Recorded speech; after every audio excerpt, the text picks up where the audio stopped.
Welcome to Study Loop.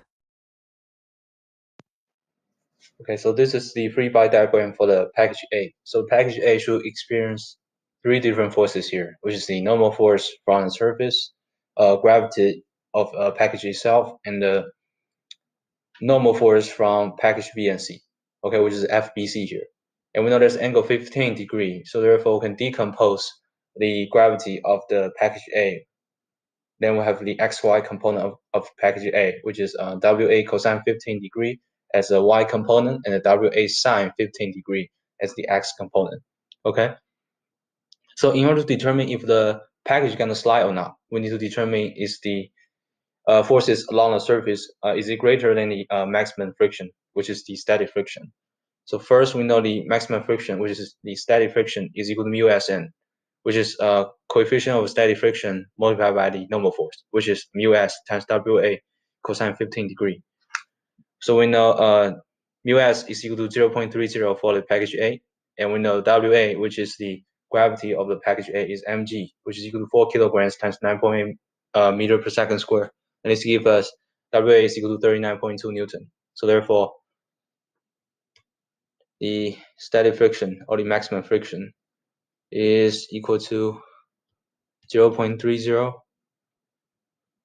times 4 kilograms, and then times, we can just use the Newton.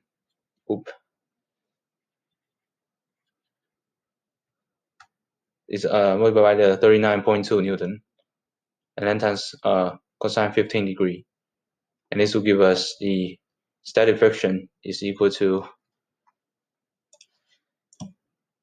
11.36 Newton,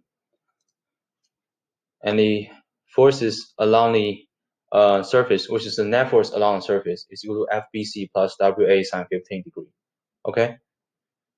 So we know FBC, which is the normal force from package B and C, is equal to the total gravity of B and C, which is WB plus WC, and then times sine 15 degree.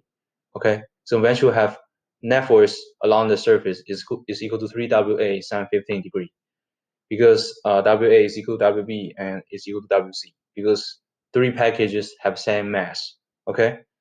So therefore we can determine the net force.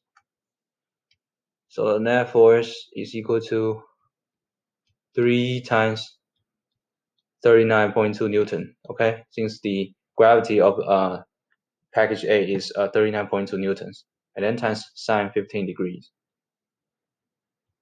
And this will give us the net force along the surface is about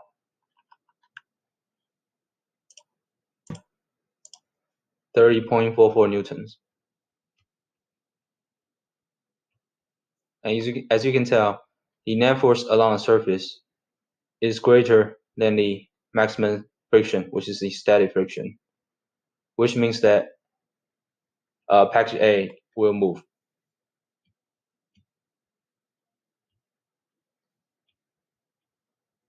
So now let's determine the kinetic frictions on the package A, which is say Fk is equal to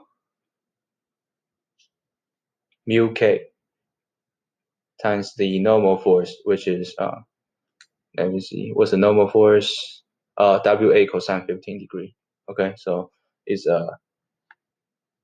we know mu k, which is the coefficient of the kinetic friction for the package A, is 0.20. And then times WA cosine 15 degrees, which is 39.2 Newton times cosine 15 degree. And this will give us the kinetic frictions on package A is about 7.57 Newton. Okay, so this is the friction on package A. And for package B, this is the free body diagram for package B. So the package B should experience four forces. Okay, the normal force from the surface, the gravity of the package B, and the normal force from package A, and the normal force from package C.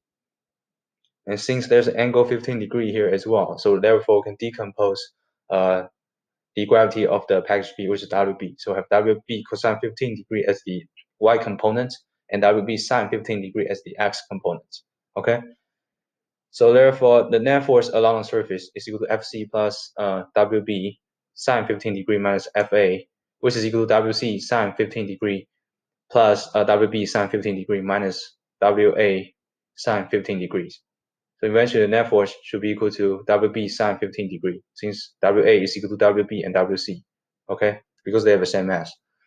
So therefore the net force along the surface on package B should be equal to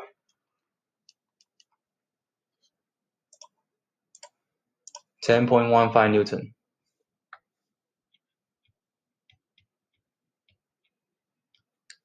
So now let's see what's the maximum friction on package B. We know maximum friction is equal to static friction on package B, which is mu Sn.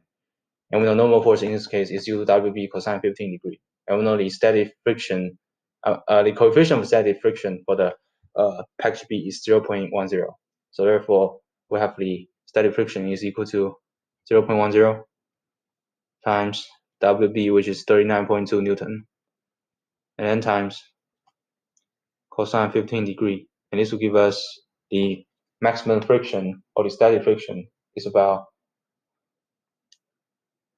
3.79 Newton.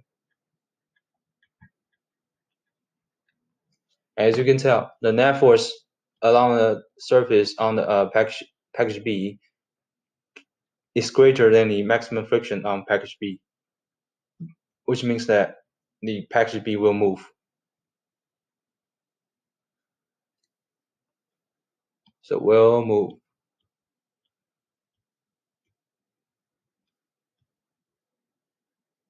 So now let's determine the kinetic frictions on the package B. So we have Fk is equal to the coefficient of the kinetic friction on package B, which is mu k, times the normal force. And this can be equal to, so the coefficient of the kinetic friction on package B is 0.08. And then times the normal force, which is 39.2 Newton, times cosine 15 degree. Okay. And this will give us the kinetic frictions on package B is equal to 3.03 Newton. Okay, so this is the actual friction on the package B.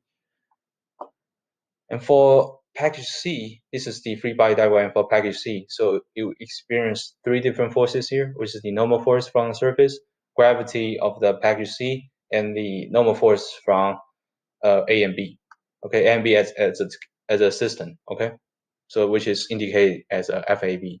So in this case, FAB should be equal to WC sine 15 degree. Okay, because they are action-reaction forces. So therefore, the net force along the surface should be equal to FAB minus WC sine 15 degree, which is equal to 0, which means that the net force along the surface is less than the maximum friction, which is the static friction for on a package C. So therefore, it will not move. Okay. So there will not be any actual frictions act on package C since it's in equilibrium. Okay. And these are the answers for this question.